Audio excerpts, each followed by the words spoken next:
Voldemort's mother had a more tragic life than Harry Potter. Here's why. Part 1. The Broken Princess.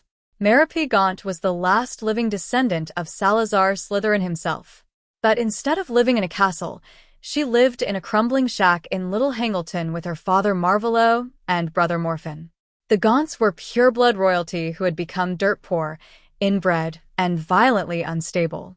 Merope was 18 years old, described as having hair without shine, pale skin, and 2 eyes looking in opposite directions. Her father called her Squib, as an insult because her magic was so weak, but that's only because years of abuse had crushed her spirit. Part 2. The Forbidden Obsession. Every day, a handsome, wealthy muggle named Tom Riddle Sr. would ride his horse past the Gaunt shack. He was the village squire's son, charming, rich, with a beautiful fiancée.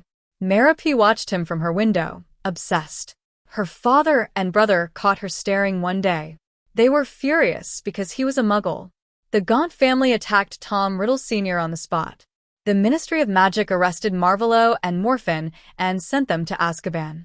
Suddenly, for the first time in 18 years, Merope was free. Part 3. The Love Potion Lie. Merope knew Tom Riddle Sr. would never love her willingly, so she used magic. Dumbledore believed she used a love potion, likely a Mort Entia, the most powerful love potion in existence. One hot day, when Riddle was riding alone, she offered him a drink of water. He drank, and he fell obsessively in love with the girl he used to ignore. They ran away together. The village was shocked, the squire's son eloping with the tramp's daughter. They married. Merope was finally happy, but it was all fake. Part 4. The Cruelest Decision. Merope became pregnant. She had what she always wanted: a husband, a child, a family. So she decided to stop the love potion. Why? Theories vary. She felt guilty for controlling him. She foolishly believed he had learned to love her by now. She thought the baby would keep him. It didn't. Tom Riddle Sr. woke up one day and realized he was married to a woman he despised, in a life he never chose. He walked out the door and never looked back. Part 5. The Fall. Pregnant, alone, and penniless, Merope ended up in London. Her own family had disowned her. She sold the Slytherin locket, her only heirloom, worth a fortune, for just 10 galleons to Borgin and Burke's. Why so cheap? Because she had lost the will to live. On December 31st, 1926, on a snowy, dark night, Merope walked into a Muggle orphanage called Wool's Orphanage and gave birth to a son.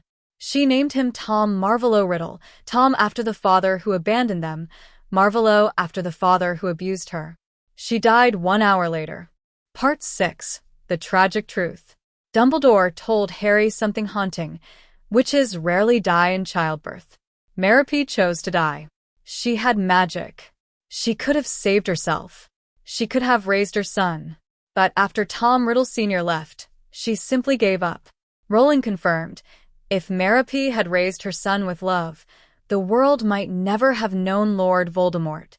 But she loved her husband more than her child. She named her son after the man who destroyed her, wished for him to look exactly like his father, and then left him alone in a cold orphanage on New Year's Eve. Unlike Merope, I won't force you, but a like would mean the world to me.